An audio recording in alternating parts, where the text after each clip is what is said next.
Okay. That's nice. There's not 300 people here. No. That's good. It's okay. They will come. Some come tomorrow. But it's full, which I think is I love Alexandra's actually turned. Me encanta. Vino sola, with her bag, the best.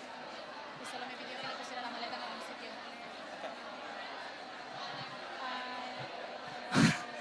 Okay. Everyone. Thank you. Thank you. Gracias. We will have 3 days to talk to each other. Everyone, please.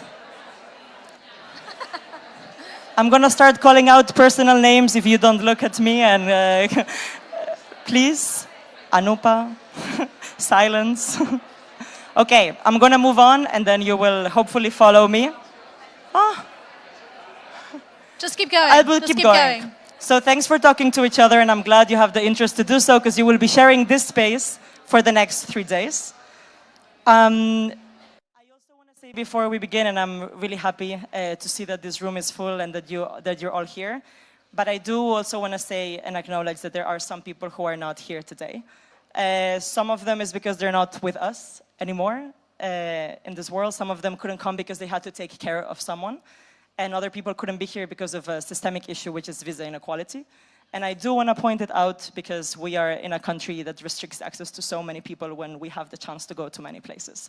And so I did want to say that that's something that has been tricky to get here. And I do want to also thank everyone that is here and had to go through that process of frustration and standing by and the effort to come here while others didn't have to do it. So thank you. When voices are missing, we don't only miss the voice, we don't only miss the sound, we miss their stories, we miss the worlds, the stories that they bring with them. And so the universe gets smaller. And Helena, is having more voices always important to peace? So that's a hard question, because more stories can signal division. There are many stories about the Spanish Civil War. There's the story of your family and the story of my family. When I opened, I didn't say that I'm from Valencia, which is a little further, but also down the road. One story can signal the silencing of others. When Franco celebrated 20 years in power, he called it 20 years of peace. But the counter-slogan to that was that was the peace of the graveyards, because a message for some is not the message for all. On social media, we actually think of fragmentation as something that we need to worry about. We just ran a measure of polarization that we're calling the polarization footprint in Kenya, and one of the measures that we looked at was the fragmentation of stories. On artificial intelligence, when you asked ChatGPT for a question and you get one single answer, you have a single narrative that erases the diversity of answers that you could be getting. So fragmentation is not the same as diversity, and consensus is not the same as cohesion. We'll be exploring all of that today in the theme for today, which is between polarization and deliberation. And so having more stories is critical. Chimamanda Ngozi Adichie talks about this a lot in The Danger of a Single Story in her talk, and she talks about it in terms of literature and culture, but it's also very political, in the sense that if we don't have more stories, we oversimplify our understanding of the world. And not only of the present, but also of the past. So if we go to another chapter of Spanish history, which is Spanish colonization. For a long time in Spain, there was a monolithic understanding of what that looked like outside from what we were taught inside. And now slowly that is being challenged. But it has taken a long time until the story of the oppressor, which is the story of the colonizer, which is the one that we knew the most, begins to be broken. And people actually who have been fighting it for so long their stories can also emerge. Sorry, I have it written down. So even like when I was in school, which was not so long ago, we didn't used to learn much about it. And now I look at the books and they have already changed. And this is thanks to the work of so many of us here and so many that are not either. But by also not having more stories, we also oversimplify the complexity of our identities. Because of this past now where most of us are a mix of things, and we restrict the future of the possibility of reimagination. If we don't go back to those stories, we cannot move forward, learn from those who came before us, and we cannot be accountable and we cannot heal. There's always resistance, though, in language, in ways of living, and the use of art and digital technology today also means we can have more stories, we can share them, and we can remember them. And we'll be exploring all of that in day 3, between erasure and memory. So what you say, Rita, about the monolithic narrative on colonialism makes me think that maybe it's easier to find consensus over wars that we fight, rather than over the peace that we want. That the monolithic narrative of the oppressor or of the victor is an easier narrative often. War is monolithic. It is a common purpose.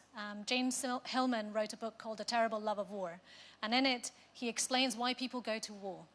People go to war because it gives them a sense of purpose and a sense of flow. And that is a narrative that is very hard to work against, because military discourse is very attractive. And this is something that we'll be discussing on day 2 when we talk about between deterrence and non-violence. Stories of war are more exciting because they have heroes. Ursula Le Guin, maybe some of you know her, she wrote a bunch of science fiction novels that I personally really love. But she also wrote an essay called The Carrier Bag Theory of Fiction. And in it, she talks about the fact that stories should be modeled on the carrier bag, which holds and gathers rather than conquers. She says that the carrier bag is the original technology of humanity, not the spear, the carrier bag. This means shifting from stories of conflict and triumph to narratives about experience and interdependence. And so that's our invitation for the next few days. Beware of the danger of a single story and collect stories in your carrier bag. Build with those stories a pluriverse of peace. So, welcome. And we hope that with this invitation, with this main first thoughts, and with the next 2 days to come, you will have a chance to share with each other, exchange with each other, have fun, and enjoy this place. Thank you again for joining us. Gracias a tothom. It's a pleasure to have you so close to home.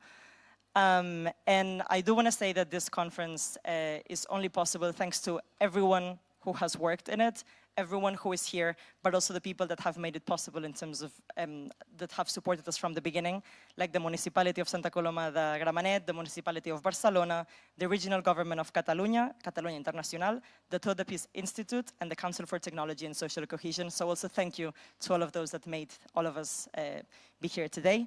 And to welcome you not only to the space, the conference, but to Santa Coloma de Gramenet. Now please welcome Mireia González, the mayor of l'alcalde de Santa Coloma de Gramenet.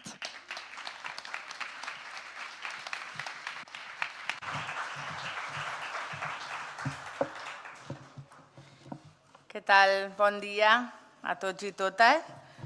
A mi m'agradaria que, com la Rita i la Helena, poder-vos fer tot el discurs en anglès, però és un dels reptes, jo diria que gairebé globals que tenim al nostre país, de ser capaços de poder fer-ho, però, en qualsevol cas, welcome. I'm so happy to have this conference in our city, in Santa Coloma, and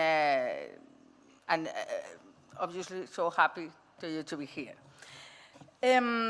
Mira, heu de saber que vosaltres esteu a Santa Coloma de Gramenet. És una ciutat que, com deia la Rita, està tot just creuant, ens separa un riu amb la Gran Barcelona, amb la Barcelona que és coneguda arreu del món, per més ser una ciutat que treballa i busca i és activista pels valors de pau. Però nosaltres som Santa Coloma de Gramenet, som una ciutat que estem a l'àrea metropolitana de Barcelona, una ciutat que heu de saber que té 121.000 habitants, per tant som una ciutat gran de l'àrea metropolitana de Barcelona, on vivim persones en aproximadament 3,5 quilòmetres quadrats. Som una ciutat més gran, però la resta és muntanya, és riu, és natura. Per tant, vivim al nostre nucli urbà, és una ciutat purament urbana, doncs són uns 3,5 quilòmetres quadrats i són 121.000 persones. Per tant, enteneu que la densitat de població del nostre territori és ben alta, és una ciutat molt densa. I una de les grans riqueses que té la nostra ciutat és que som més de 120 nacionalitats que vivim dintre, més de 90 llengües parlades dintre de la nostra ciutat. Això dibuixa una realitat que fa que la nostra ciutat, i abans ho parlava també amb les companyes, a més ha crescut d'aquesta manera realment en menys de 50 anys. En menys de 50 anys vam passar de ser un poble, de tenir una població que era un poble, a més, un poble de pagès, que nosaltres diem aquí, de camps, podríem dir popularment que tot això que veieu ara eren grans camps a la vora del riu, i hem passat a ser una gran ciutat. A més, en una construcció, en pocs anys hem crescut moltíssim. A més, aquest creixement l'hem fet gràcies a l'arribada a la nostra ciutat de persones, primer, d'arreu de Catalunya, d'arreu del nostre territori, de pobles més petits que van venir a Santa Coloma, després de persones que van venir d'arreu de l'estat espanyol, d'arreu d'Espanya, els meus avis, la major part de les famílies dels nostres companys de l'Ajuntament també és així,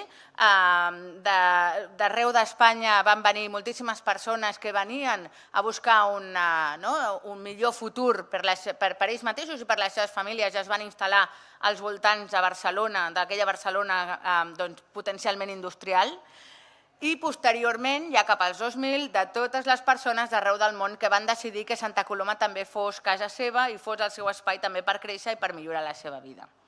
Això, evidentment, ha impregnat un caràcter a la nostra ciutat, li ha donat una identitat molt forta, una identitat de ciutat necessàriament acollidora, volgudament acollidora, però que ha entès que l'acolliment, que la pau, que el diàleg era imprescindible per poder construir una ciutat on la pau fos el nostre sentit comú, la nostra manera de créixer, la nostra manera de conviure. Per això, quan nosaltres parlem i ens van proposar la idea de venir, de portar la conferència a Santa Coloma, doncs evidentment no només ens fa moltíssima il·lusió, sinó que ens genera també un procés de reconeixement en la nostra pròpia història. I per tant us agraïm moltíssim que hagueu decidit que aquí, a la CIBA, en un equipament com aquest, que ara us parlaré, pugui acollir un esdeveniment d'aquestes característiques, perquè a nosaltres també ens dona tota la força per seguir treballant en la mateixa línia que venim fent fins ara, una línia de construcció de pau. Podríem dir que aquí, a la ciutat de Santa Coloma, podríem detectar perfectament molts, milers d'agents de pau diària, que són persones que de forma, a vegades,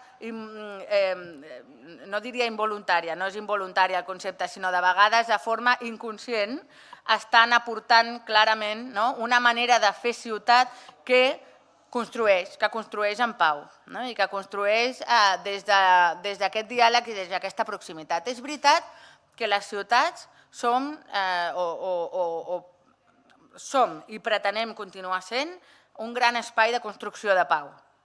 Per nosaltres, com a ciutat, és imprescindible entendre que el nostre futur no serà si no som profundament democràtics, si no construïm ciutats profundament democràtiques, on els valors de la pau, del diàleg, ens portin a tenir realment barris cohesionats, on no tinguem aquelles escletxes per on es crea i es fa gran el conflicte, i aquelles escletxes que de fet aprofiten alguns sectors especialment per fer créixer aquest conflicte que clarament ens separa. M'ha agradat molt quan parlem de què vol dir realment la cohesió, què vol dir realment el fet d'una cosa més enllà que el fet d'estar junts. Estar junts no és suficient. Necessitem estar junts i saber més coses que no sabíem de la persona que teníem al costat, una mica, que és el que simbòlicament entenc que hem fet aquest matí. Llavors, les ciutats com a constructores de pau, nosaltres hem treballat des de fa moltíssim per fer aquest abordatge i pensem que avui dia som una ciutat defensora dels drets humans i constructora dels drets humans. I així ho diem orgullosament, amb un punt d'humilitat, però també amb un punt de reconeixement a la feina que fa tantes i tantes persones, i especialment hem volgut treballar amb totes les persones de la nostra ciutat, però especialment durant els darrers anys ens hem focalitzat molt a treballar amb les persones més joves i amb els infants. Ja ho han expressat també, però ahir era un dia ben especial pel nostre país, era el 20 de novembre, i és una data en la que conflueixen dues realitats que en realitat es miren i s'abracen. El 20N per nosaltres va ser ahir especialment important perquè, a més, fèiem els 50 anys de la mort del dictador, per tant, els 50 anys de democràcia i de pau al nostre país, però també era el Dia Internacional dels Drets de la Infància. I per nosaltres són dues realitats que necessàriament estan vinculades perquè hem de ser capaços de reconèixer aquesta memòria, de saber d'on venim, de saber què és el que ens va portar a tenir durant tants anys una dictadura al nostre país que clarament va anar contra els drets de totes les persones que vivien en aquest país, especialment de les dones, i en aquest sentit també com pensar en com volem créixer i pensar com volem enfortir els drets de la infància necessàriament requereix que tinguem aquesta capacitat de mirar d'on venim i de saber què estem construint per a les properes generacions. Per això ahir es donava com aquesta realitat de dues dates que celebrem o que honorem amb gran responsabilitat perquè sabem que estem construint, que estem posant aquelles llavors, aquells fonaments que seran imprescindibles per fer una cosa que tothom diu però que cal treballar-la. Tothom diu que no hem de repetir el passat, però necessitem treballar-ho molt bé perquè això no passi, perquè sabem que estem davant de reptes, anem a dir-ho reptes, per no generar un entorn més pessimista, ahir em van dir que era una mica pessimista, però no es tracta de ser pessimista, però hem de ser realistes, hem de saber llegir quina és la realitat en la que ens estem abordant avui dia, perquè no tindrà sentit que ens fem trampes i no entenguem quina és la nostra realitat, perquè realment el futur la pau està en risc, ho sabem, això ho sabem tots, ho sabeu de fet molt millor moltes de vosaltres que nosaltres. En aquest sentit, nosaltres com hem tractat de fer-ho a Santa Coloma? Doncs amb dues qüestions que semblen molt evidents però que a vegades no es donen amb la intensitat que necessitem. Molt de diàleg, molta conversa. Nosaltres és veritat que som un govern local que el que fa bàsicament és treballar des de la proximitat i aquesta proximitat ens dona molta possibilitat d'estar permanentment sentint què és el que necessita la gent al carrer. I evidentment això a nosaltres ens dona moltes pistes per treballar i per fer una cosa que a vegades no es relaciona directament amb el Consell, o potser no es relaciona en un primer moment, en una primera fase, amb la pau, però el fet que les ciutats funcionin, que tinguem uns serveis públics de qualitat i que la gent tingui benestar i que les nostres ciutats generin benestar, també és una manera molt clara d'establir quins són els fonaments de la pau i el fonament del no conflicte. I en aquest sentit, les administracions públiques i els governs locals tenim una responsabilitat molt important.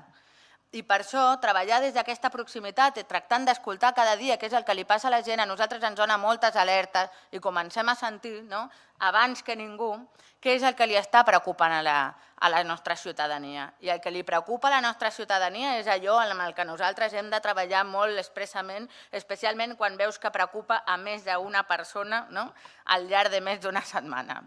Has de començar a plantejar-te com es fa això. Per tant, tenim mètodes, sabem com es fa. Llavors, hem de continuar practicant-ho, especialment nosaltres ho continuarem fent en el nostre context, però pensem que aquesta recepta, humil i senzilla, però constantment practicada, genera espais, o en aquest cas ciutats, on el conflicte s'aborda. No és que no existeixi, el conflicte s'aborda des d'aquesta perspectiva de dret.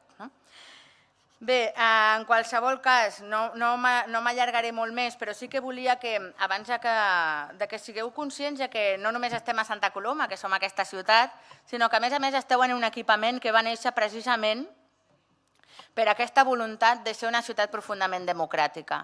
Esteu en un lloc que es diu La Civa. La Civa és el nom que hem traslladat amb el pas dels anys. És un equipament que fa 5 anys que està obert. Realment és un equipament nou, però veureu que és bastant particular, perquè no diríeu que potser és una construcció que féssim de nou. És un espai recuperat. Això havia estat una fàbrica, una antiga fàbrica del textil, de la química del textil. Aquí es feien tintures per tenyir la roba. Un espai on treballaven moltíssimes dones de la nostra ciutat. I a més, aquí tot just al costat teníem els antics jutjats. Era un espai, després va ser un institut, aquí van passar moltes coses i durant molts anys després havia estat en desús. La fàbrica es va tancar, els jutjats es van traslladar a un altre edifici i era un espai que estava en desús, que es va recuperar precisament per ser un espai de polítiques feministes i d'innovació a través de l'economia feminista, l'economia circular i un espai de recursos també per a dones. Per tant, és un equipament radicalment feminista, que busca que les polítiques d'igualtat estiguin en l'estratègia de creixement de la ciutat I això ho dic especialment perquè voldria, sabeu que evidentment la pau afecta a tothom, però voldria fer un especial esment a com afecten els conflictes, especialment les guerres, a les dones i a les nenes de tot el món. I en un moment en què el conflicte sembla que està creixent per la separació, o com a mínim en el nostre territori, entre la visió que tenen els homes i la visió que tenen les dones de com és la nostra realitat, us vull posar en context. Aquí, a Catalunya, 3 de cada 4 nois entre 18 i 24 anys pensen que les polítiques d'igualtat, el feminisme, han anat massa lluny i creuen que els posicionaments a l'extrema dreta són posicionaments que hauríem de poder assumir i que fins i tot el 30% de joves del nostre país considera que podríem tornar a viure una dictadura, que potser estaria bé, que potser els donaria més seguretat. Per tant, estem en una situació en què equipaments d'aquestes característiques que posen l'estratègia també de gènere, això us ho dic perquè són nois entre els 18 i els 24 anys. Les noies d'aquesta mateixa franja d'edat no tenen la mateixa opinió. Són perfectament conscients del que suposaria aquests posicionaments pels seus propis drets, pels seus propis interessos. Per tant, també, quan parlem de pau, també hem de fer una mirada específica sobre com això afecta a les dones i com podem fer que cada vegada més dones siguem capaces de traslladar aquests missatges, de posar sobre la taula com els nostres drets estarien en perill i sobretot que cada vegada més col·lectivament siguem capaços de defensar aquesta necessària pau i aquesta necessària democràcia dels nostres pobles, de les nostres ciutats, i equipaments com aquest vull que sigueu conscients que treballen en aquesta línia i que els teniu a plena disposició per tot el que sigui possible, perquè estem a Santa Coloma, és un equipament local, però tenim tota la voluntat d'arribar a tothom, a tot arreu al món que sigui possible, si podem fer la més mínima cosa per afavorir la pau. Així que moltes gràcies, molt benvinguts i disfruteu de Santa Coloma i d'aquesta conferència.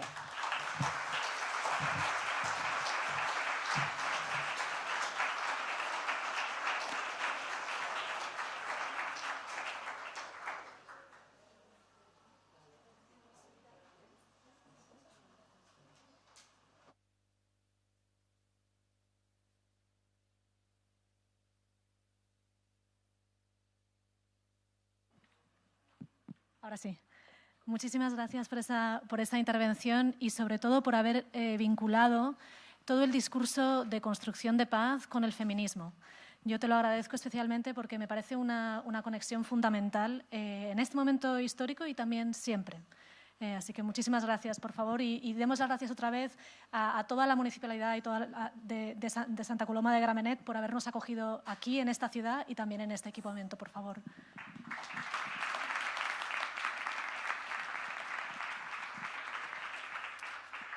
Bueno, pues Build Peace este año ha sido coorganizado por el Institut Català Internacional per la Pau y Build Up y ha recibido el apoyo de la Generalitat de Catalunya. Para los que no sois de aquí, la Generalitat es el gobierno regional de Cataluña, eso lo digo sobre todo por la traducción. Y entonces os quería presentar ahora a Kristian Herbolzheimer, el director del Institut Català Internacional per a la Pau, y Andrea Costafreda, directora general de Cooperació al Desenvolupament de la Generalitat de Catalunya. Andrea y Kristian, muchas gracias por acompañarme ahora. Andrea, la Generalitat ha impulsado recientemente el Fòrum Català per la Pau, un ejercicio participativo para llegar a una política pública de paz. ¿Cómo se plasma la idea de pluriversidad, de diversidad en una política pública? Sí. Moltes gràcies, Helena. Bon dia a totes i a tots. Ens fa molta il·lusió des del govern de la Generalitat veure aquesta sala de la CEIBA. CEIBA para las colombianas es otra cosa, pero ahí me conectaba también con las colegas colombianas que veo en la sala. Doncs veure aquesta sala plena de gent que ve d'arreu. tenim gent de Catalunya, però tenim molta gent també que ve de moltes altres latituds i una barreja d'activismes per la pau i d'activismes digitals, no?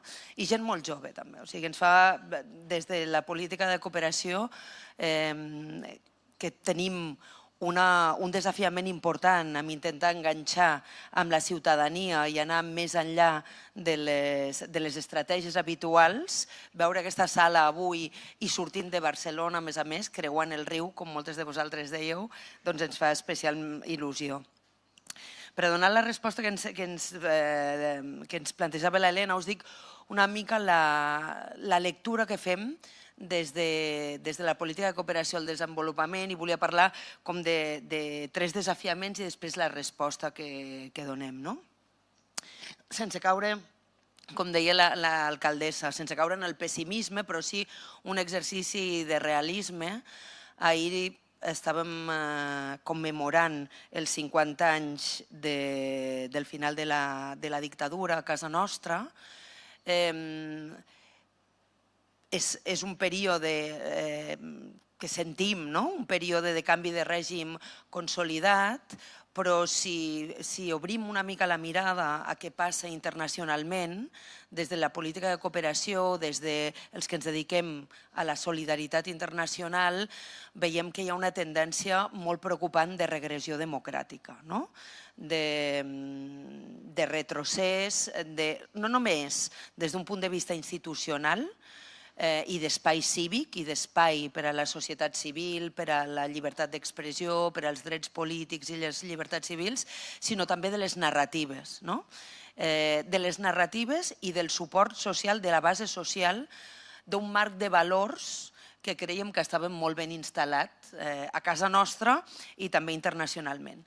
Des de la cooperació ho patim molt perquè nosaltres treballem amb societat civil organitzada, a Centroamèrica, a Colòmbia, al nord d'Àfrica, a la Mediterrània, i aquest context de tancament de l'espai de la societat civil i de disputa en les narratives està d'alguna manera canviant una mica les regles del joc. I per això també ens sembla especialment encertat que el Bill Peace d'aquest any incorpori tota la part de l'activisme digital, perquè bona part de les disputes es donen a l'espai públic real, però molta part de la disputa de les narratives es dona en aquests moments en un espai públic digital. I aquí és on els nostres joves i les nostres joves, que cada vegada tenen percepcions més divorciades, no sabem on ens portarà això, tenir aquesta reflexió de l'espai digital ens sembla molt important. Ens sembla molt important també en un moment que estem treballant també amb l'ICIP, on el concepte de seguretat porta només en clau no només internacional sinó també europea.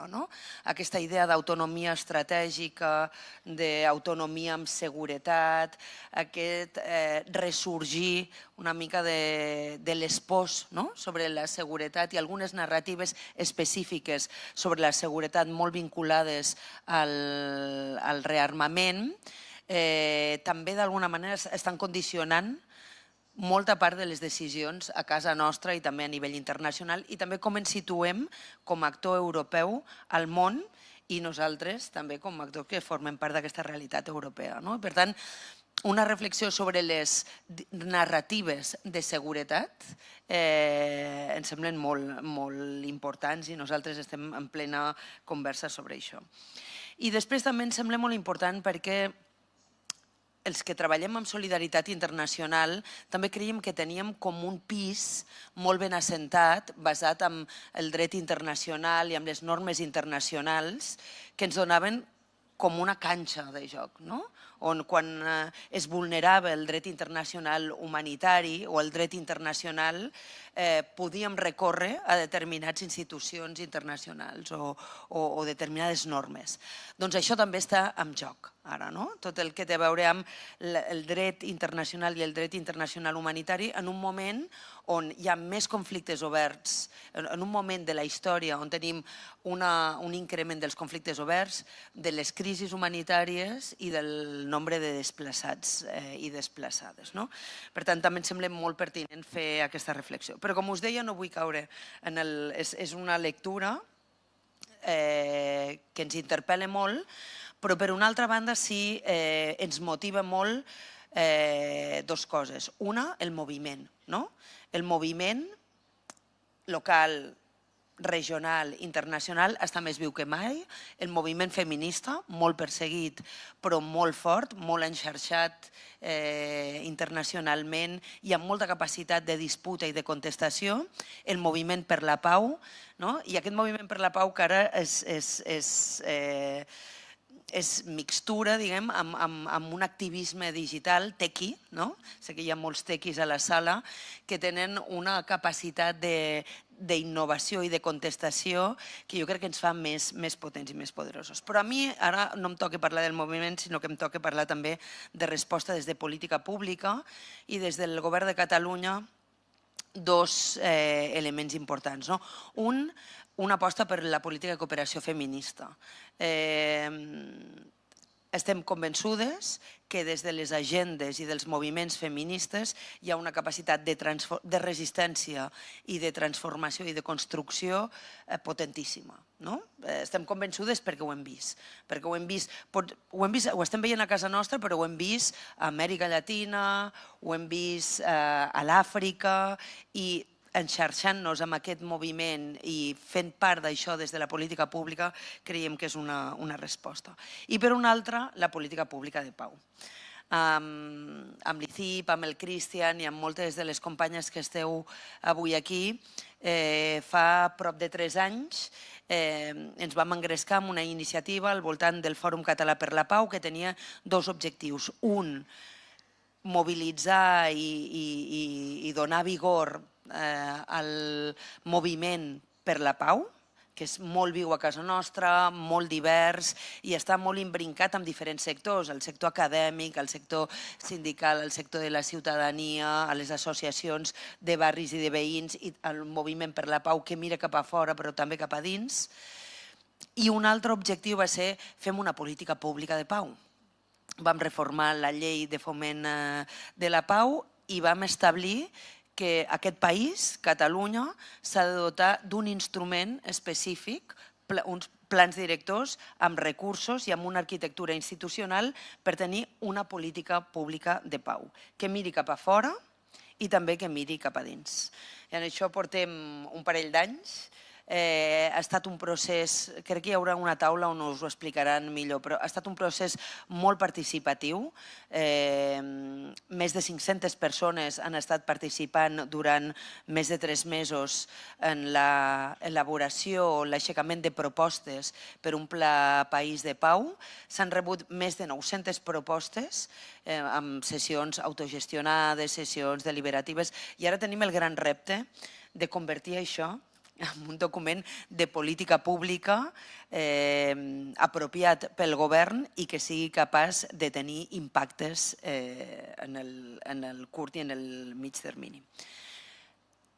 Ja hi haurà espai per a parlar-ne més. Vull tancar només dient que per Catalunya i pel govern tenir-vos avui aquí és una senyal més d'una societat compromesa amb la pau i d'una societat molt solidària i que s'aixeca i que el nervi vibra davant de les injustícies i dels conflictes que hi ha al món.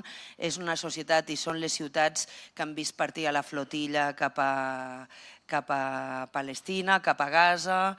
Som la societat que també vam estar fa 2 o 3 dies tenint un partit de futbol Catalunya-Palestina amb prop de 50.000 persones que van estar participant.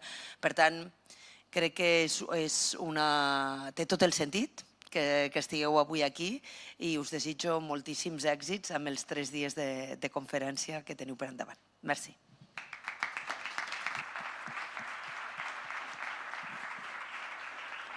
Muchísimas gracias. Y quería recoger un par de cosas que has dicho que me han parecido muy vinculadas a algunas de las cosas que hemos estado examinando en Build Peace desde hace algunos años, ¿no? Estos retos de los que has hablado al principio, estos retos de cómo toda la cuestión del discurso polarizado, del discurso militar, etcétera, pasa también por la vía digital.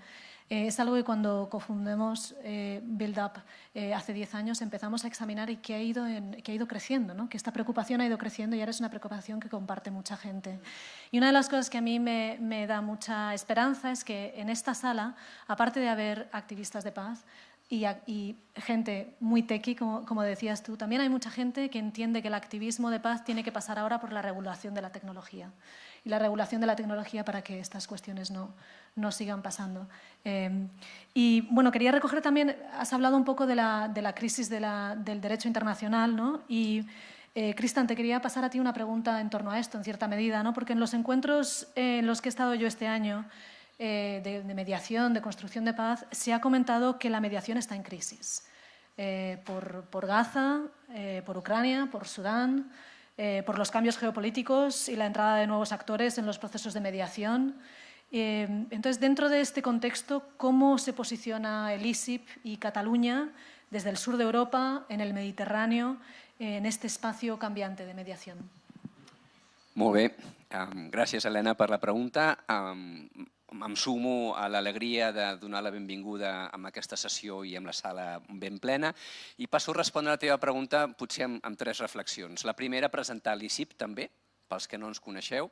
L'Institut Català Internacional per la Pau és un institut públic, el finança sobretot el govern de la Generalitat, però no només, també municipis i també altres institucions. I malgrat ser públic, és un institut independent, perquè els temes que tractem amb aquella sensibilitat política requereix que no estigui assignat o associat amb un determinat color polític del govern que hi hagi en qualsevol moment. I per què hi ha un institut públic de construcció de pau a Catalunya? Perquè ha estat una reivindicació ciutadana d'una ciutadania que s'ha mobilitzat històricament en contra de les guerres, fossin colonials o fossin actuals, i amb expressió de solidaritat. I exigien, reclamaven que la institucionalitat tingués una institució amb qui interlocutar. I per tant la naturalesa de l'ISIP té una peu, es deu a l'activisme social i un peu dins de la institucionalitat i fem aquest pont. Un pont també entre l'espai local, perquè tenim un mandat de fomentar la cultura de la pau a la nostra societat, però també amb l'àmbit internacional. Segon, en relació al context, n'heu tingut una miqueta, però volia afegir 2 apunts, un de positiu i un de més complex. El positiu, en un context global i sobretot europeu, on parlar de pau avui per molta gent és percebut com un terme ingenu i que no respon als reptes que ens afrontem, vull destacar que en aquest context on us trobeu ara, els que veniu de fora, per sort, encara, tant a nivell social com a nivell institucional, la pau és un valor que es defensa. I es defensa en l'espai municipal, com ho ha fet l'alcaldessa amb la seva intervenció. Aquesta tarda, aquí mateix, hi ha una trobada de diversos municipis de Catalunya que faran públic el seu compromís amb la pau. Amb la ciutat de Barcelona, que ha destacat històricament per la seva solidaritat internacional, amb qui estem treballant ara des de l'ISIP, des de Novact i del Centre de l'Arts, per impulsar una idea de Barcelona for Peace, per situar Barcelona també com una ciutat promotora de la pau. En l'àmbit català, com ha dit la directora general, que estem promovent una política pública de pau, i afegiria que fins i tot també en l'àmbit espanyol, on en aquest context global hi ha hagut, per una banda, no només una condemna als atemptats de Hamas i el segrest de persones, sinó una condemna explícita i molt clara i molt específica a les polítiques genocides del govern d'Israel, per una banda, i per altra banda, en relació al militarisme creixent, una resistència a la pressió per incrementar el pressupost de despesa militar al 5% i Espanya ha dit que no ho farà. perquè això aniria en detriment d'altres polítiques socials i que, per tant, això no és compatible. Això, la part bonica. Una part una mica més complicada, també s'ha esmentat. Fa 50 anys que va morir el dictador. Però així com en molts països dels quals veniu hi ha hagut polítiques de memòria i de justícia transicional, aquí no hi ha hagut justícia transicional. Aquí va haver una amnistia, un oblit. I no ha estat fins que les organitzacions socials, com sempre, reivindiquessin el valor de la memòria històrica que s'han començat tímidament a establir polítiques de memòria. Però avui, encara 80 anys després de la Guerra Civil, és polèmic parlar de desenterrar fosses comunes. I això és un absurd. Vivim en aquest context polarització, que és un tema que tractarem a les jornades. I hem après a diferenciar entre la polarització ideològica, que és sana i necessària, i la polarització afectiva, que esdevé tòxica quan no reconeixem la legitimitat de l'altre. I la polarització en conjunt a Espanya està molt dividida entre esquerres i dretes, i el llegat del franquisme forma part d'aquesta polarització per no haver-se tractat en profunditat quan calia. I a Catalunya tenim un conflicte històric no violent, per sort, però en relació a l'encaix nacional, lingüístic, cultural amb el conjunt de l'Estat. I això també ens ha portat a tenir una polarització que una societat que és molt orgullosa de la seva solidaritat internacional, alhora, fa uns quants anys, que el conflicte polític arribés a la seva màxima intensitat, no el vam saber gestionar d'una manera constructiva i ens vam passar de la polarització ideològica a la polarització afectiva. I finalment, la reflexió d'aquí cap al món, i vaig a respondre més a la teva pregunta. Fa 25 anys, ara, de la resolució 1325 de les Nacions Unides, que promou sobretot el reconeixement del paper de les dones en els processos de pau. I quan feia anys que molts dels que estem aquí reivindiquem la participació, la inclusió de les dones en els processos de pau, l'agenda està molt desenvolupada, el govern de Trump i altres dinàmiques internacionals canvien les preguntes en relació a la inclusió. I avui ja no és que encara necessitem reivindicar la inclusió de les dones, dels infants, de veus excloses i minoritzades en processos de pau, és que ara hem de fer una cosa tan elemental com reivindicar la inclusió de les parts en conflicte. Es fan acords de pau sobre Palestina sense palestins. Es proposen acords de pau sobre Ucraïna sense Ucraïna. Fixeu-vos, per tant, el nivell d'exclusió i això ens obliga a repensar la mediació on, malgrat tot, hi ha espais de la innovació, i és el que farem aquí, perquè en definitiva, i amb això acabo, sabem molt bé que la construcció de pau és un tema tan complex que només ho aconseguirem si ajuntem esforços de l'àmbit social, institucional, acadèmic, cultural, i tots aquests sectors estan representats aquí, des de l'àmbit local fins a l'àmbit internacional. I, per tant, confiem que aquesta conferència ens ajudi a que una resposta que no t'he donat prou explícita a la teva pregunta la responguem col·lectivament totes les persones d'aquesta conferència.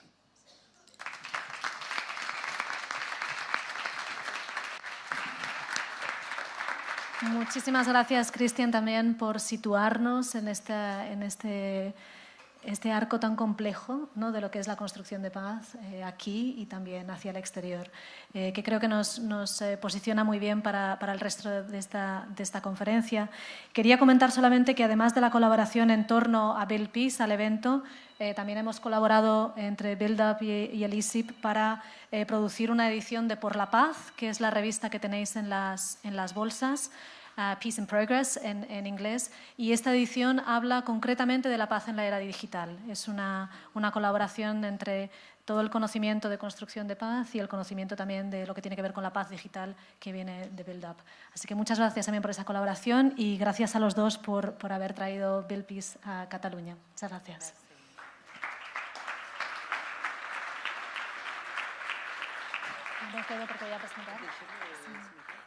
¿Los podemos dar aquí al lado? Gracias, merci.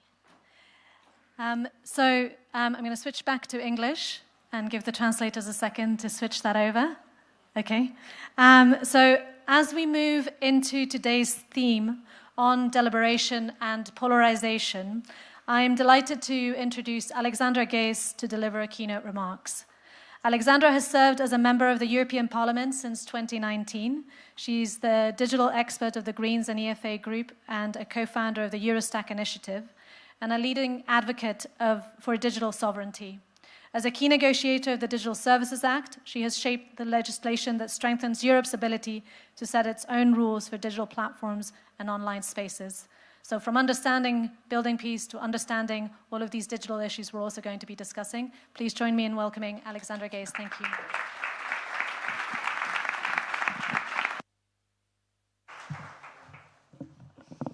Good morning. Working? Yes? Okay, thank you. Well, first of all, thank you so much for having me here today. For a very simple reason, it's the first time this week, and I travel a lot, that I see the sun. I've been in gray cities the whole week, so it's so wonderful to walk out, and even if the air is crisp, to see blue sky. So thanks so much for having us here at Santa Coloma. It's really a privilege. It's also really a privilege to be among peace builders. I feel very honored, and I would already now thank you for the work that you're doing, which couldn't be more important in this particular moment. And when I thought about what I wanted to say today, I will speak about the objective links between polarization, war and peace, democracy, and digital technologies and business models, but I would like to start with a very personal note. I've been in politics for 6 years now, in European politics, and a question I often get asked is, what was the most emotional event, the most emotional meeting you have had in this political career? And there are always two things that come to my mind, almost at the same level. And one is being in Kiev and meeting Ukrainian prisoners of war who had been held by the Russian army on the Crimea and then released. And I remember being in this room with a group of men and their wives and their daughters and their sisters. And these men, and you see them suffering, but they can't bring themselves to speak up. It's the women who speak for them. And I'll never forget that man sitting there the whole time and listening very intensely. And at a certain point, there were just his tears, flowing over his face. And he couldn't speak. And at a certain point, he did make an attempt to speak, and he just said, one sentence. And then he had to stop, and it was the women speaking at their place. But you could feel this extremely deep pain. And the other one was not in Kiev, but in San Francisco. And it was meeting the moms. I wanted to say the parents, but actually it was just the women in the room. It was meeting the moms of children and teenagers who basically have been killed or taken their own lives because of digital technologies in the internet, by pedophiles committing suicide. And these moms speaking to me and telling me, our only hope is European legislation. That was, a lot to take home and to fight for, and I keep meeting them. Megan Garcia is an important name in the US space that some of you will know. I think these people, and they speak up. They have already lost the most precious, the most valuable thing they have had in their lives. And they still have the courage to speak and go out there and stand on panels and stand before audiences and tell people, do something about this. So this is what really moves me and gets me to get up every day and travel around the world and do this work.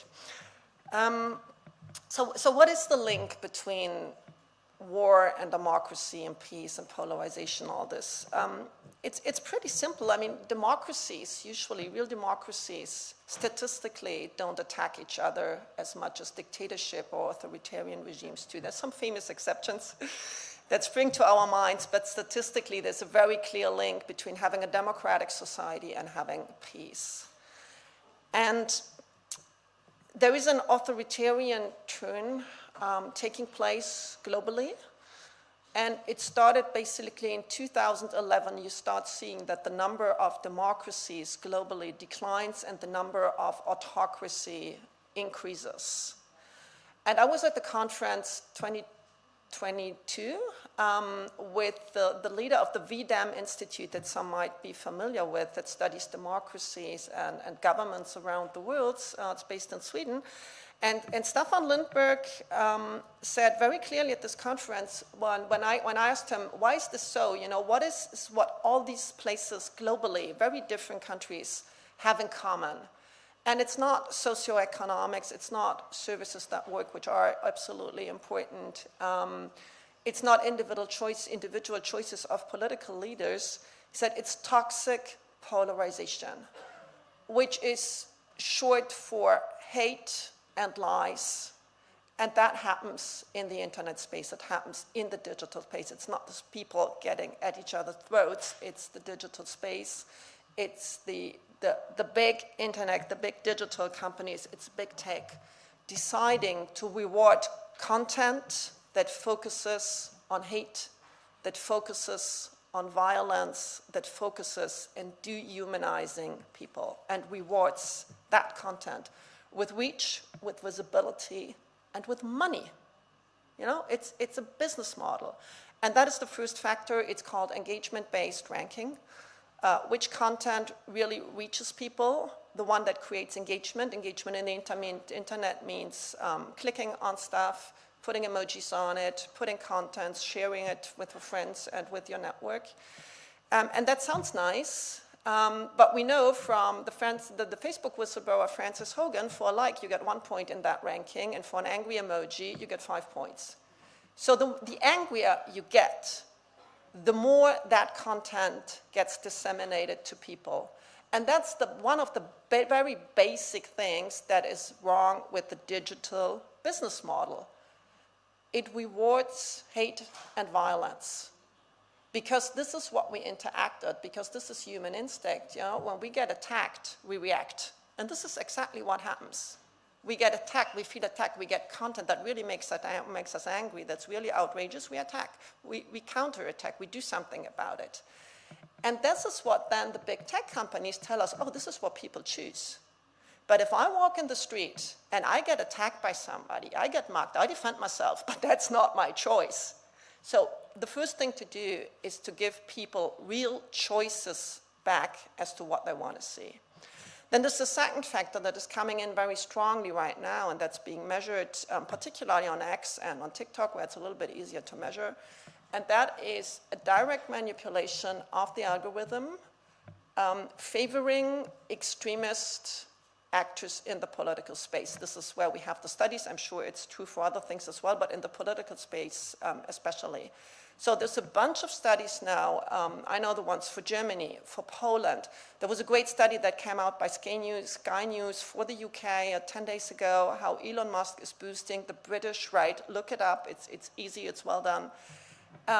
And it really shows that, especially on X, extremist content is rewarded. On the left, and in particular on the right.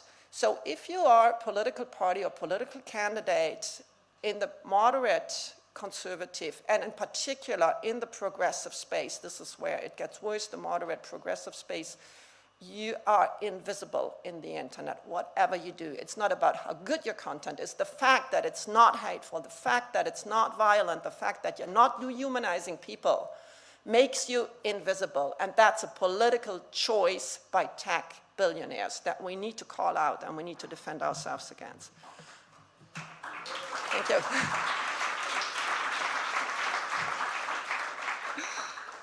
This all gets a lot worse with AI-generated content, obviously, because you can generate that content, you know, not even by the dozen, by the millions in a few seconds. And it gets worse with the personalization through AI chatbots, and with that content feeding into AI chatbots, because what is ChatGPT? It's basically a big database of all that stuff. So there is a multiplication effect right now, and gets worse and worse. There's the targeting, obviously. The fact that, I mean, probably most of you are very much familiar with Facebook's role in the Rohingya genocide. That was targeting. It's target based on their religious beliefs.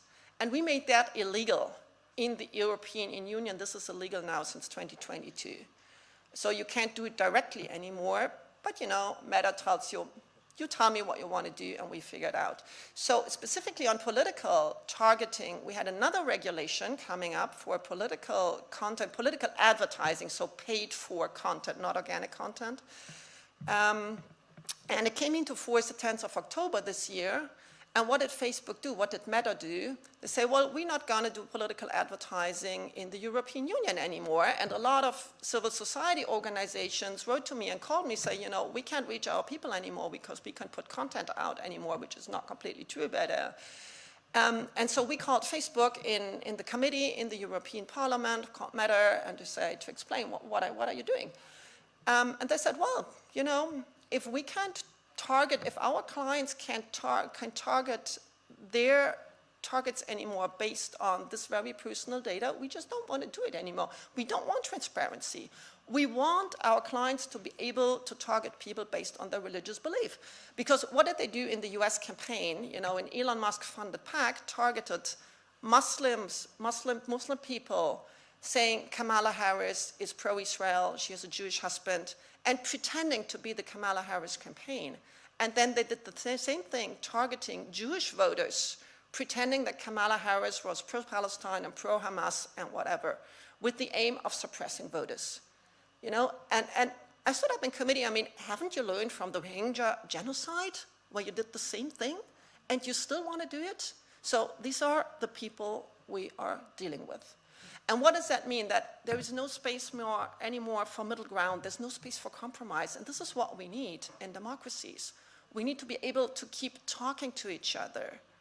We need to be able to say, okay, I have a very strong political position on this point, but I do understand that half of the population has a very different position. So how can we get together? This is how local government works. This is how national government works. This is what the world works. You work globally. This is why we have the United Nations and all this forum where we discuss to come up with something that everybody is sort of unhappy about, but in the end, we have peace. And that's not possible anymore with the system. And anybody who's still trying gets hate and harassment campaigns. And this is why there's so few women in the internet and the political part of it, especially on X anymore, because they get hated, they get these harassment campaigns.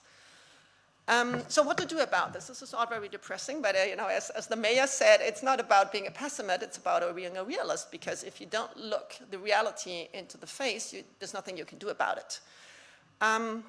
So there's certainly the European regulatory space that is important, that gives important guarantees, but it's under attack in a way that I have never seen and that I would never have thought. I spent 5 years working on this legislation, so seeing it now taken down is a very frustrating experience. And there is this unholy alliance between the tech bros, the MAGA movement, President Trump, people like Peter Thiel, Mark Andreessen, very, very powerful people who have the US government as their first lobbyist, and they are making an impression. So the European Commission is not really seriously enforcing the kind of legislation we need, that we have. You know, engagement-based ranking should be systemic risk to democracy. We have that law, they're not enforcing it, they don't even want to hear about it. And there is an ongoing attack on our privacy legislation that is important to protect people against targeting, for example, against scams.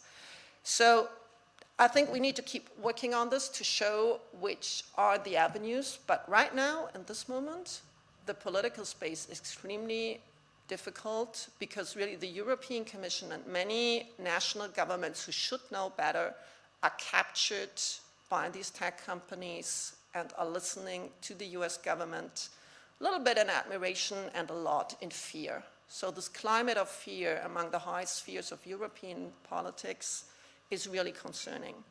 So what else can we do? I think one really promising avenue is to build new platforms, because it's not about digital technology, it's about digital business models and the fact that they now so closely align with authoritarian agendas. So building new platforms who have different agendas, who really give people a choice, I think that is a very important thing to do for all of us, and we try to get some public support for that. But it's also important that civil society aligns around this, you know, let's build our own. If the powerful are not giving us good platforms, let's build our own. I think that is important. And the third thing is organizing community, organizing civil society around this. This used to be a very expert technical space, digital rights. You know, you mentioned this, the techies. This is not a technical issue. This is the absolute basics for our democracy. It's the absolute basics for peace, because if we don't fix what is happening in the digital space, we will lose democracy, and we are seeing that, you know? And we don't have a, you know, a 10-year, 20-year horizon. It's 2 years, 3 years, a year. We need to do this now.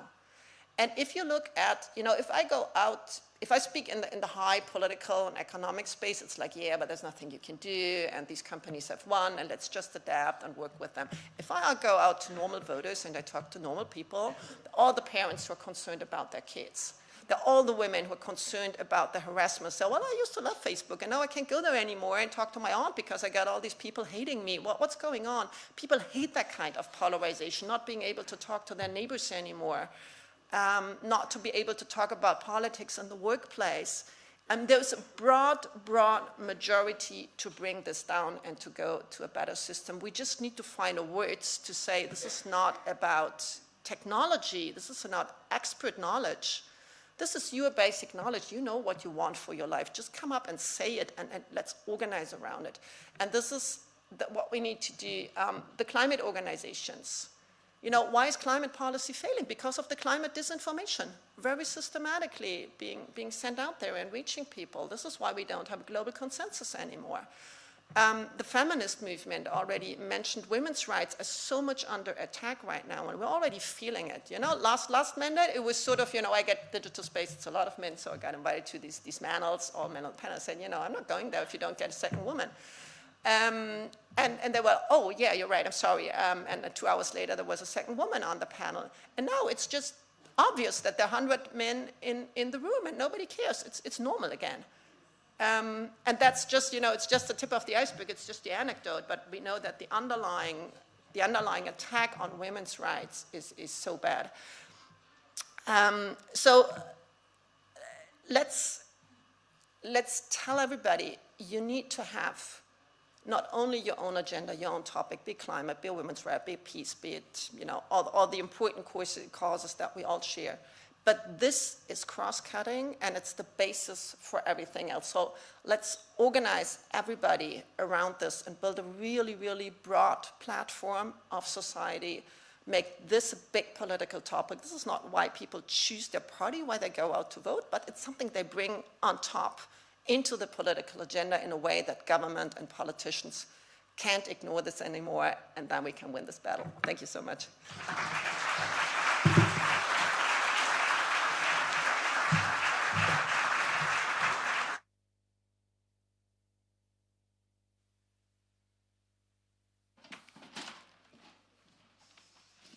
Hello, everyone. Can you hear us? Yes. Hello, everyone. Hi, I'm Julie Hawk. I work with Build Up. And I'm Chema, and I work at IFIP. And we are going to be your MCs for the rest of the 3 days. What a great start. Grounding in the local, grounding in the regional, grounding at the political. We're so excited for this conference.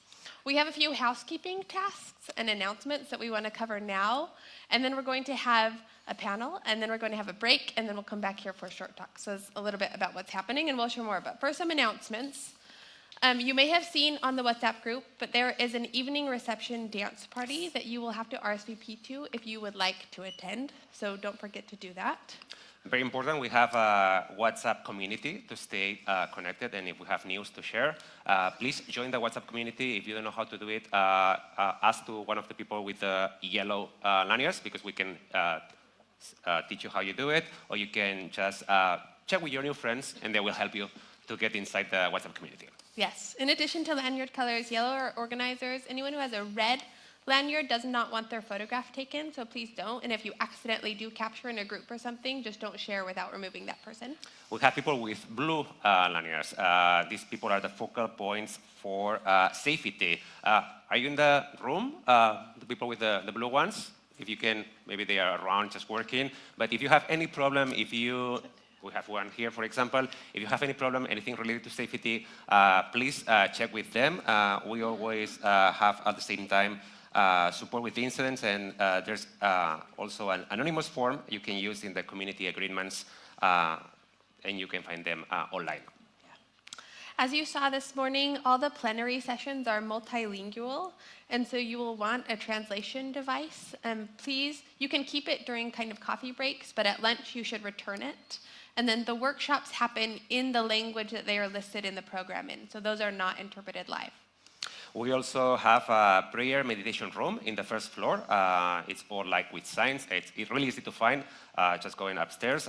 Let us know if you need any other room for any other purpose, and we will try to do our best. Yeah. All the bathrooms around the building are gender neutral, so you don't need to try to find men or women. You can use any of the bathrooms. This is very important for food. Please don't eat vegan if you're not vegan. Plenty of vegetarian options, but please leave the vegan food for the vegan people. Yeah. If you wanted to put a sticker on your badge with your pronouns, there will be a marker at the registration table at lunch. There wasn't a marker there earlier, so if you'd like to. And also just keep a lookout for people's stickers to use those pronouns that they've listed on their badge. And I know everybody's thinking about coffee. We have plenty of coffee. We only have to wait like 30 minutes, 40 minutes more, and we will get the coffee at the end of this, at the other side of the building. Yeah. One more thing is that smoking is forbidden in the garden and the terrace, but you can go outside of the building here in the front if you need to take a smoke break. And yes. I think for now, it's all. Yes, and now we're turning over to Caleb, and then after this panel, we will have a coffee break. Thank you. See you. Great. Hello, everyone. My name is Caleb. I work at Build Up as the Africa lead. And I'm standing between you and coffee, so I'm just going to do this very quickly and invite my panelists to the stage to join me. And I also won't try to set the conversation because that has already been done. As we're talking about polarization and deliberation, this is what we'll be discussing. Please have a seat. And here we're basically going to be talking to two people who are now actually doing this type of work, who have experience in different spaces, and just get to learn from them and get to learn from their experiences. So to start, maybe just introduce Nadim Nashif on my farthest left. He's a digital rights advocate and social entrepreneur, founder and executive director of AMLE, the Arab Center for the Advancement of Social Media, which works to promote and protect Palestinian digital rights. He is also the founder and publisher of Sabra, an independent Palestinian media platform. Nadim serves as the chair of the Global Majority House Coalition. He sits on the advisory board of the Digital Democracy Initiative, as well as the Global Reference Group for Deutsche Welle Academy. He previously served as a policy analyst with Al-Shabaka, co-founded Untold Palestine, and founded the Directed Baladna, a leading Palestinian youth organization throughout his career. He has remained committed to human rights and global community development, both locally and globally. Please, a round of applause. Thank you. And then, to my immediate left, I have Julia Kamin. He's a researcher based in NYC, New York City, who works with organizations that leverage social science to foster social cohesion, both off and online. Currently, Julia is the director of impact and evaluation at the Listen First project, where she supports a coalition of 500+ people, bringing organizations in measuring the impact of their work.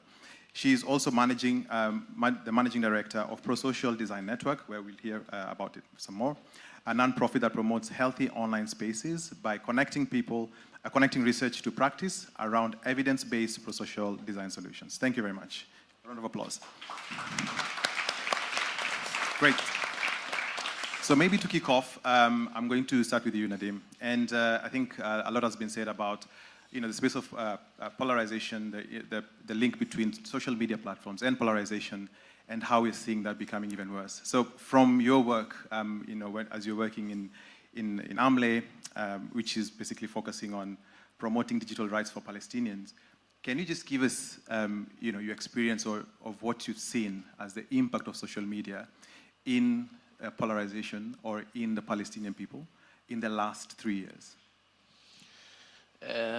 Yes, so basically, I think social media platforms that are mainly coming from the US, as we know, American-centric, they have been aligned in a very specific politics during the last decade or so. And that's including having positions, even if they are not declared, but in practice, the way that they are doing content moderation, the way that they define things, what is allowed, what is legitimate content and what's not legitimate content, to whom the company is doing moderation and to whom the company is not doing moderation.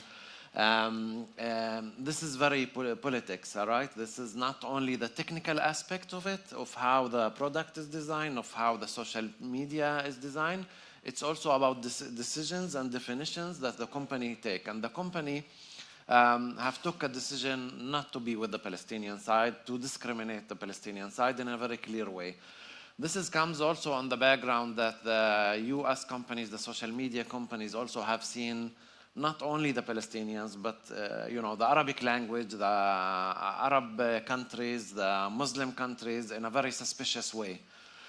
In the way that they dealt with the content moderation historically, and there are different research about it, that this content have been over-moderated for over than a decade. The Arabic classifier, the classifier is obviously the machines that are doing the content moderation. As we all know, the content moderation is done mostly, like maybe more than 90%, is done automatically, not by humans. So the Arabic classifier have been overdeveloped in a sense that it's coming to censor. So many keywords in Arabic have been historically, although they are essential and focal in the Arabic, not also in Arabic-speaking countries, but in Muslim countries and the Muslim. And this comes obviously by American companies who were created after 9/11 and the whole approach of the US, how they are looking at this region, etc. So this is one layer of discrimination and over-moderation. And the second one that we as Palestinians suffer from is basically that the company aligned itself with the Israeli side in the way that they are seeing the Palestinians, as the bad boys, the negative side, the one that need to be over-moderated. And this is not something that Hamle or Palestinian digital rights organizations are saying. This is something that we saw the true color of it at the beginning of the war on leaks that were published in the Wall Street Journal. So in that report, it was stated, they had the correspondence between the executives of the company, and they were taking very clear positions. They were saying, this content that is coming from Palestinians and the neighboring Arab countries, Egypt, Jordan, Lebanon, these are the bad guys that we have to do more over-moderation on them. And they decided to lower the threshold. So if content that was posted on their platforms had to have 80% assurance that is violating their guidelines and community guidelines, they dropped it to 25. Now, 80% is already problematic, but to drop it to 25% assurance that the content is violating and to have it being removed automatically, this is a very aggressive approach. We can all agree, and also, clearly that it will have many mistakes in the way of what they are taking down. And it means it's basically suffocating. And that's why for Palestinians and pro-Palestine activists, they feel that there is a war on their narrative, that the company is deliberately attacking constantly the Palestinian content. And they have been all of these struggles going back and forth with the company. There have been digital rights, global one organizations and local ones, and the MENA one, having, speaking with the company, trying to intervene also through the oversight board and trying to impact the company approach. But I have to say, this is also need to be seen in a kind of geopolitical, also global majority versus northern countries and the Western camp, because if we look how they dealt with Palestinian content, is not only about Palestinians and genocide that's happening in Gaza. This is also about one genocide that was mentioned about the Rohingya and how they dealt with. This is how they are dealing also with the Tigray and the massacres and the genocide that's happening there. This is the way that they have been dealing also in other places in the world that they are not taking into consideration. And as much as I said about the Arabic language that's being over-moderated, I want to tell you that the Hebrew language, for example, the classifiers of Meta on Hebrew language were deployed only in summer 23, just a month before the war started. And this is after a long battle of Hamle and many other organizations pushing the company that you have to deploy. So meaning, until summer 23 in Hebrew, you could say anything in the platform. You could say kill, rape, whatever would come to your mind. Even after this classifier was deployed, we have been doing tests around the classifier because we seen also like ads that were promoting for genocide, ads that were promoting for, calling Palestinians to leave their country because we are coming after you, etc. All of this was also approved. So unfortunately now we have a kind of inefficient Hebrew classifier that's still there. We have been producing different reports to test it and to go to the company and to tell them, listen, we are talking a case of a war, of genocide that's happening to the Palestinian people in Gaza. We are talking in a case that Israeli politicians, I'm not speaking about ordinary Israeli citizens, Israeli politicians are calling to wipe out of Gaza, no innocents in Gaza, kill them all in Gaza, rape, burn, like the most horrible and atrocious things that you can even think about. And the company is still not dealing with it in a serious way. The content is not being moderated in the way that it should be. While in other cases, there is over-moderation and content that is legitimate, that is political, that is supposed to be part of the conversation is being deleted. And again, if we zoom out and look from a global perspective, when the war in Ukraine started, Meta had exceptions for Ukrainians, meaning that content that is violent was allowed on the platform. Now, I'm not in favor of violent content, not even in situation of occupation, but still I understand that in certain cases when there is occupation, when people are oppressed, yes, the company have to give them a special treatment and to look there and to try to mitigate the risk. But this has happened only there.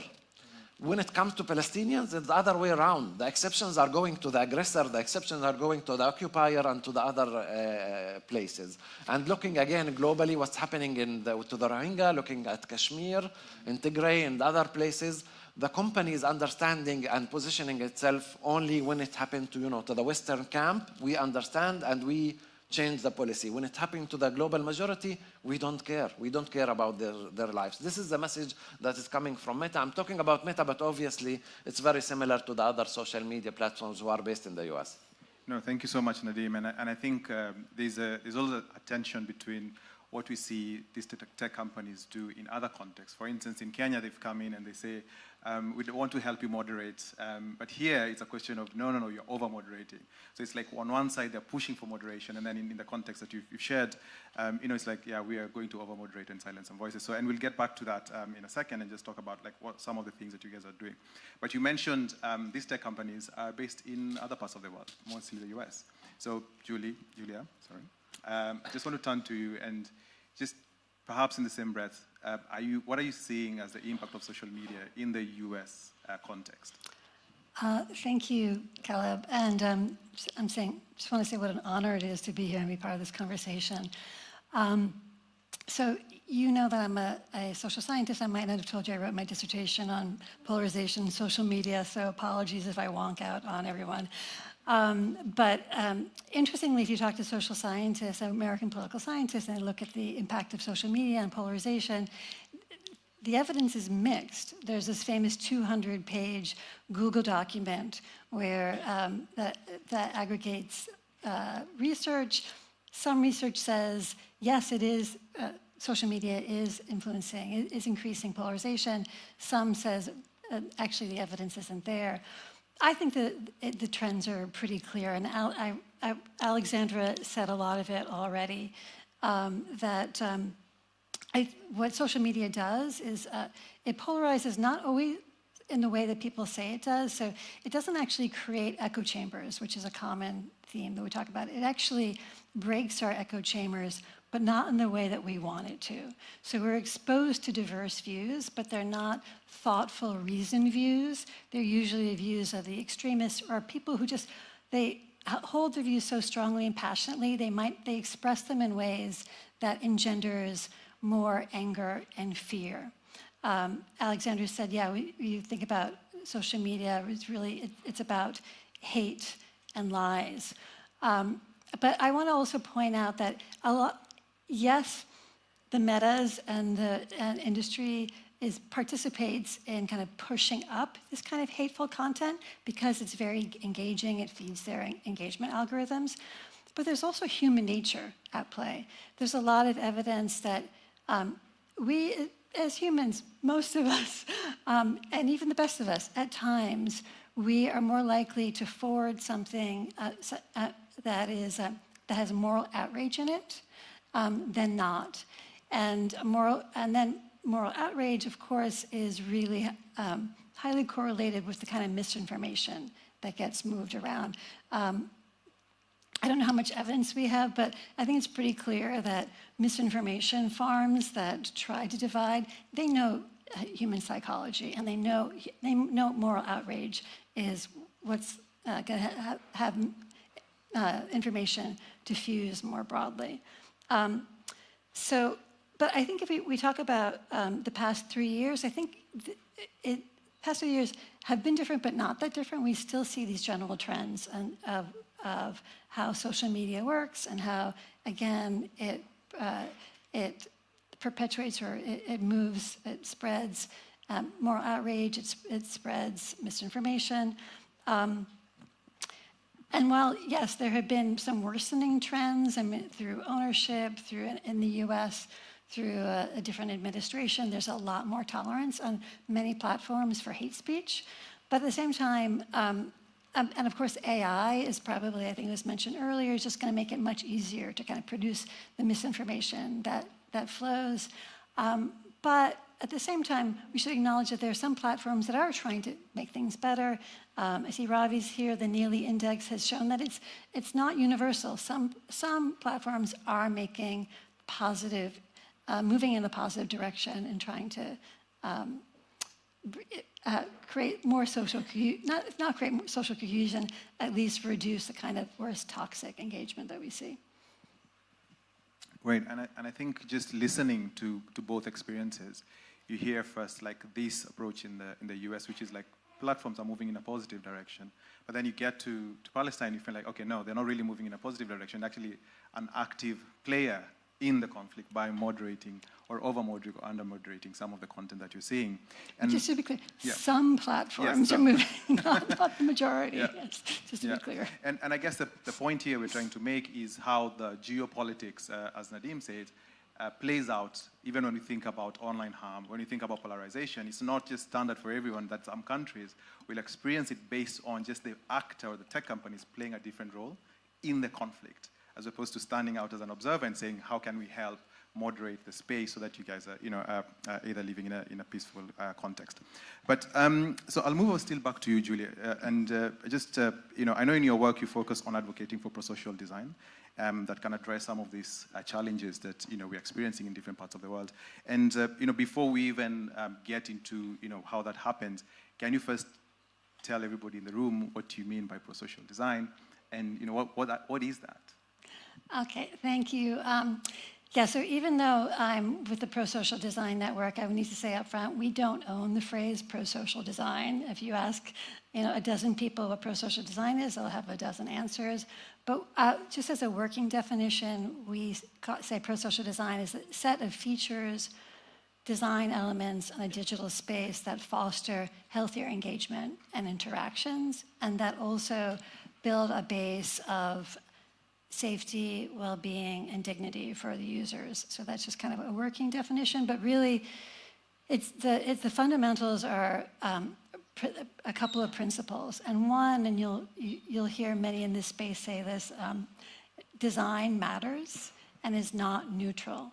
So the design choices that a platform makes are going to affect people's behavior either in a positive or negative way. And so in pro-social design, we say platforms need to take responsibility for that, and then to carefully and thoughtfully design for pro-social outcomes. And a close corollary to that is that, we heard a lot about content moderation and the approach that often these platforms take is identifying negative, identifying problems and diminishing harms, and we've heard from Nadeem the complexities and the challenges and the problems with that approach. Pro-social design takes more rather than just trying to identify and remove harms, is to both design more proactively, not only to foster healthy engagement, but also to reduce negative kinds of interactions. So if we talk about, for example, misinformation, and I'm going to say up front, pro-social design is not a panacea, it's not a silver bullet, but for example, an approach it would take in addressing misinformation is to say, rather than the platforms identifying what is and what is not misinformation, we've heard that's a problem, empower users to be able to reduce the spread of information. So one example of a pro-social design is an accuracy nudge. Very simply, we talked about how people spread information because it kind of, it sparks all those negative, fearful emotions and anger. But we also have a part of our brain which is thoughtful and then values accuracy. So by cueing accuracy, while people are browsing or where people are about to spread information, asking a user, is this information accurate? You actually see people reduce how much they're going to share misinformation. So it's possible to kind of engage the user. And that's just an example. We can talk about other examples. Yeah, thank you for that explanation. And I think we've had different conversations about design playing a key role. Not just humans being in the back end trying to moderate this content because of the human error and also the fact that we are responding to this content after the fact, as opposed to how do we even prevent it from not showing up in the first place, but almost like just reducing the harm before it comes out. But Nadim, I just listening to this idea of design and the context that you're in and the work that you're doing. Do you see this as something that can be applied there? And if yes, or what are some of the things you'd think about when you think about this approach to addressing some of these harms? Because I know you're already doing some work, maybe not that space, but just to see would this be useful in that space? I would say that the product design and the social design is really important on the technical level. So we are speaking like how engagement with hateful or things that make you outrage is like much stronger, and the way that technically it's built in a way that would engage that, and having these are in a more let's say positive or not encouraging these kind of phenomena is really important. But I want to go back also again to the definitions and to the politics behind it, right? Because the companies are setting certain things, they are promoting certain narrative and reducing other narratives. So two examples that, for example, in the last 2 years during the war and the genocide, one is about the word shaheed. So the word shaheed in Arabic, it means martyr. And it's a word that not only used in Arabic, but also in Muslim countries. So Meta decided for long years to have a blanket ban. So if you write the word shaheed, they would remove or they would restrict your account.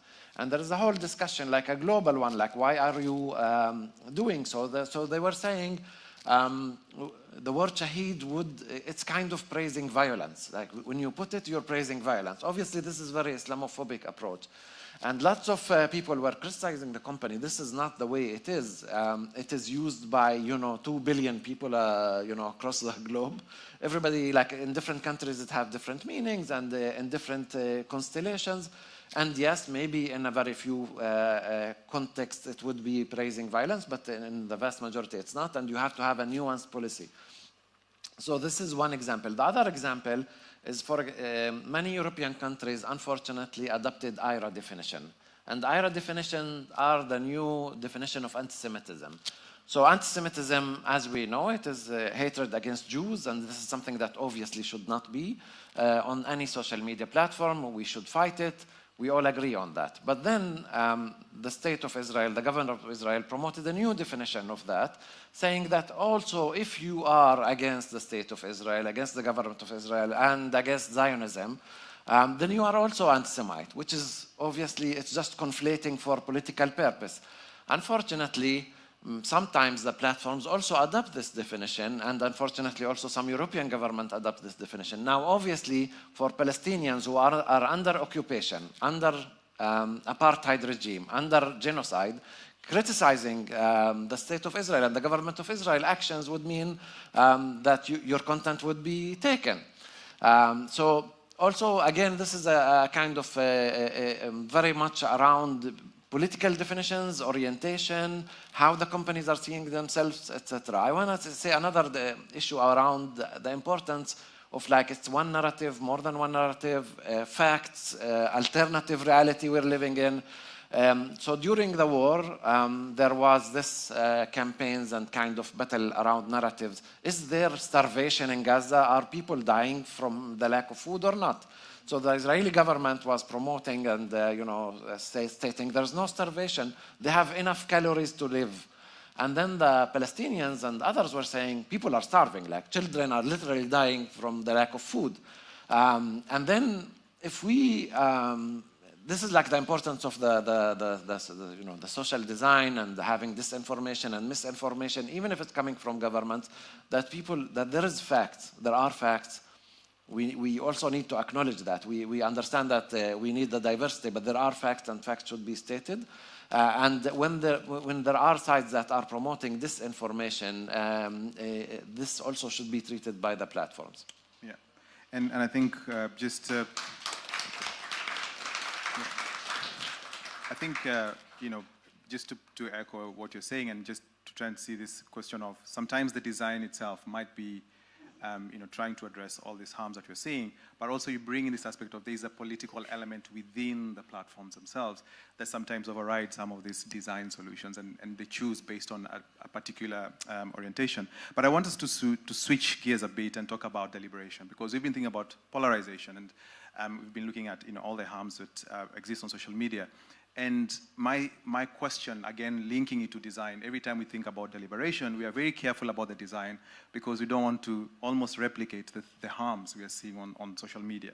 So we're very careful of how those spaces are going to be shaped and who is going to show up in those spaces, engage in a way that they feel that they're heard without being targeted.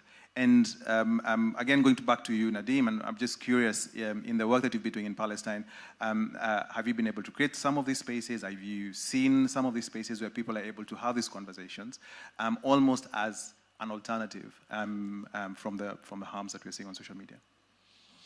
So people are trying to create, there are kind of more safe spaces where people from both sides, Palestinians and Israelis, trying to have these spaces of communication, of dialogue. In most of the cases, they are kind of more closed groups, I think, in the current atmosphere that is not very much allowing this. There is lots of polarization also within the Palestinian society, very strong discussions and lots of also internal hate speech that is happening because of the situation, because of the intensity, and because of different opinions about what happened and how, as people, we should continue there.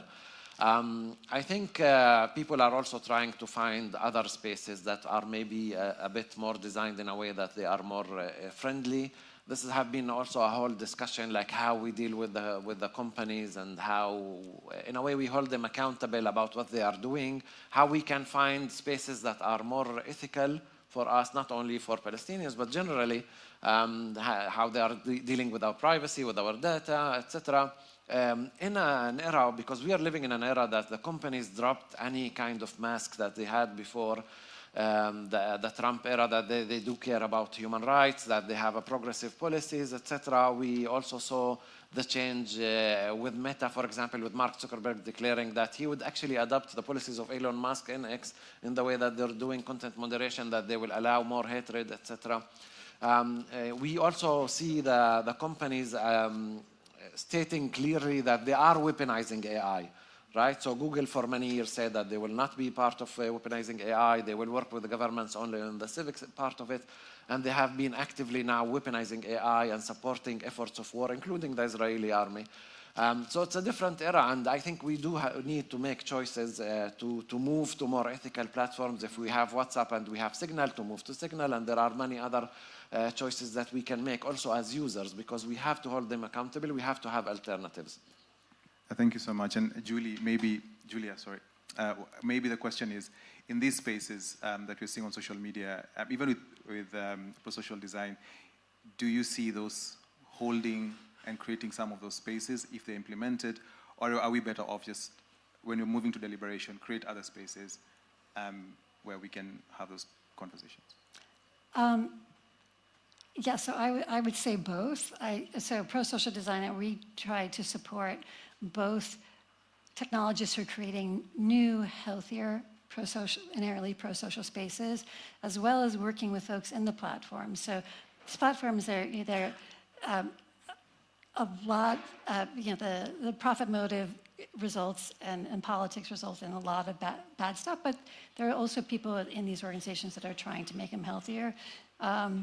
Maybe not the majority and maybe not in the C-suite, but we try to support pro-social design for both, you may have heard the term the pluriverse, so the fediverse, all the spaces where people come together. So I think we can have some elements of pro-social design, create healthier spaces in the large platforms. And we've seen them begin to use some of the technologies, some of the pro-social designs that are effective.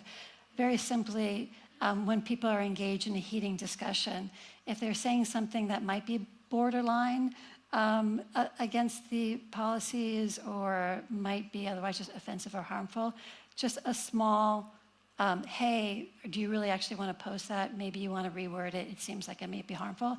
That's something that, again, can be effective. And then I think there are people in the room that are here, they're developing other technologies to perhaps bring mediation into these spaces. So that's possible. I'm seeing Vard into, and I want to, we talked, so going back to misinformation and the problems with content moderation, another way to kind of harness pluralism is by, instead of just de-ranking the divisive, you find what we call bridging content. Content where people across the divides tend to agree that there's some value and merit, and push that content up. So I think Sparkable is in the house, and we'll be giving a talk later to talk more about bridging algorithms. But I do think generally the answer is, and I think others have mentioned already, is to move more towards a pluriverse model.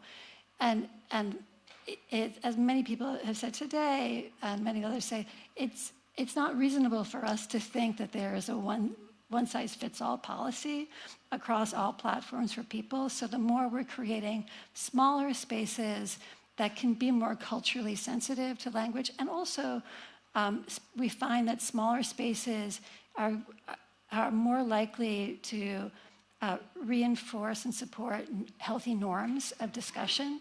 And we see, so norm signaling, having thoughtful stewardship is also a way to promote healthier spaces online. So I do think while we can help these large platforms be a little more pro-social, I'm seeing the answer more towards smaller spaces. And if we have things like our access, data portability, so we have more access to ability to move across platforms, then that can hopefully shift them all towards in a pro-social way. Great, thank you very much. I also want to open up very quickly, anybody who has questions, I can take a few questions to the panelists. And I think there's a moving mic somewhere in the room, or you can take mine. There's a question there. Maybe let's take 3 very quickly, and then there's a question here.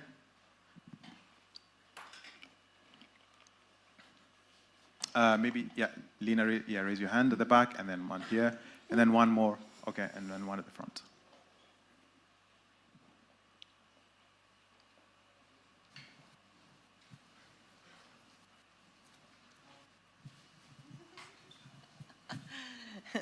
Thank you, Caleb. Thank you, Julia and Nadim. Lena from the Council on Tech and Social Cohesion. Nadim, as you explain like the horrors of this decreased ranking and silencing of the content, and then hearing Julia talk, just as she said now, about the opportunity of interoperability that could lead to a pluriverse of platforms, did Samla ever consider like mobilization for a massive boycott? I'm curious, because that could have been a tactic. We can vote with our feet when we're not succeeding with other efforts to have more equal spaces on these platforms. Thanks. Thank you. Let's take the other 2, and then you can answer all of them. There's a question here. Just, yeah, raise your hand. Yeah. I wanted to add a comment. Maybe introduce yourself first. Yeah, I'm Kristian, so teaching at Kanazawa University in Japan. I wanted to add to what both Nadim and Julia already said. So, and that is, some languages are called low resource. That's another aspect of the problem when it comes to content moderation. We did an experiment with my students in the class, and we found that many languages, because there are so few users, that they are not really generating significant income to the company, so they are not of really importance for the company. So they don't invest much on that language. So they are called low resource. So in that experiment, we put the same, words in different languages, got moderated. But in certain languages, it didn't. We added a picture. With that picture, the AI detected and it got moderated. So that's a problem. And they don't know, and they don't feel responsibility that even if there is 1 million users, from a business point of view, it might not be really, income generating or like that. But at least those 1 million users are doing a lot of harm to their society, promoting violence. So that's, destroying the social fabrics. So that's another point I wanted to add based on our work. Thank you very much. Thank you very much. And there was a question there. Yes. Yep.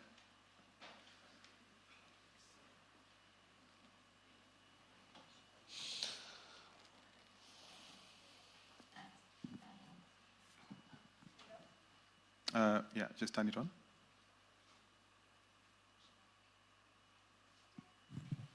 Hello, my name is Rita, and I'm like a grad student from the United States. So I have been following the work of Amle and like the violence indicators you guys have created. It does have a huge impact and the reports and everything. It does show like how just not like regulating harmful content without political will is meaningless. So we talk a lot about the deliberative designs, and we talk about accuracy, and we talked about fostering healthier engagements. So my question here is like, when there's larger power asymmetrical relationship out there, and when there's like not equal access towards legitimacy, how should we rethink these pro-social designs? So like we can create more healthier solutions. Like the question I was navigating throughout the discussion is like, we know these things have to be done in a proper way, but like, let's say like there's this censorship and there's this asymmetrical relationships, how we can ensure that the systematic digital repression could be reduced? Great. Nadim, and then. Yeah, so I mean, obviously there is a need for strong tech accountability from the side of legislators, politicians, but also as civic organizations, we need to hold them accountable wherever that's possible in terms of on the litigation and the regulation level, to keep doing the researches and, to show the problems that are happening in their policies, etc. And there is the boycott level. And I think this could be tricky and problematic in a way that there have been attempts. For example, I can tell you an Arab attempt to create a similar social media platform like Facebook. It was funded by Qatar, and it failed miserably because I think people want to see the globe. They want to be connected. They want to be with the rest of the world. And if you push them to a place that they are only seeing, in the same language, in the same country, etc. So apparently this does not work. There is also an attempt now by a Palestinian businessman who created a platform that's very similar to Instagram called Upscroll, and he's trying there. But again, I'm not sure this is, I mean, we do want the alternatives, right? But we don't want them to be focused on one language, on one country. We need something that, you know, again, to the echo chambers. We don't want the same people speaking with each other. We want to be also impacting the world. And specifically for us Palestinians, we want to speak to the world because of our situation, because of you know, the history and the communication, and because there is a side that is trying to push us out, because anyway, the company is doing this over-moderation continuously. So would you agree with them and you leave the platform, or would you fight back and try to stay there?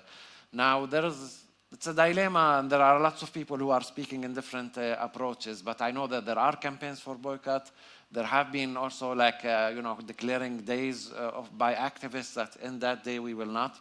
There have been even day by businessmen who said in that day I would not put ads in Facebook as a kind of punishment. But it did not accumulate to the level that it would change a policy in the company. And again, from my perspective, like, we need to do both, basically, until we, you know, to support new initiatives like Metsadon, Blue Sky, other places that, and other spaces that are a bit more ethical in the way that they are reaching their customers. But we cannot leave the social media platform totally all the time that we did not accumulate, like, you know, the critical mass on an alternative platform. Great. Julia, do you want to take the question about design? Yeah, so I think obviously there's no simple solution, and I think the question, as I understood it, is like a similar idea, like how do we move over, or how do we get to that promised land of where we have a pluriverse of pro-social platforms. So I think not saying anything new, but you know, to Nadim's point, when we think about creating new spaces, yes, they have to be inviting and attractive, right? We can't just tell people you need to go to this healthy space. People are not going to want to hang out there, right? So they have to be done creatively and engagingly, and they also we don't want them to be monolithic in their views. We don't want to create echo chambers, but we can have a pluriverse of spaces where, you know, people can talk about sports, or people can talk. Most people, by the way, don't like talking about politics. That's one thing you learn as a political scientist. That's kind of sad. People would rather be watching Dancing with the Stars than talking politics, you know. But to have spaces that could be global, but then are that are fostering healthier discussion. For example, New Public is working with a lot of public broadcasters to try to create those healthy discussion spaces. And so it's not clear what the future is going to look like, and if we ever get there. But again, I think there needs to be experimentation, there needs to be money. But again, at the end, if we are going to be boycotting, we need to have data portability. We need people to be able to move from social network to social network, be able to bring their data. I know Alexandra's shaking her head like that's just not going to happen. But at least that gives people the power to vote with their feet. Thank you so much, Julia. Thank you so much, Nadim. And a round of applause to our amazing panelists. Thank you very much. I think a lot has been said, and it's just basically open up some of the discussions we'll be having throughout the next couple of days. And I encourage you to, you know, learn, engage, share, connect. And yeah, I think up next is coffee. Coffee? Coffee is until 11:30, and then we are back. Thank you. Thank you very much.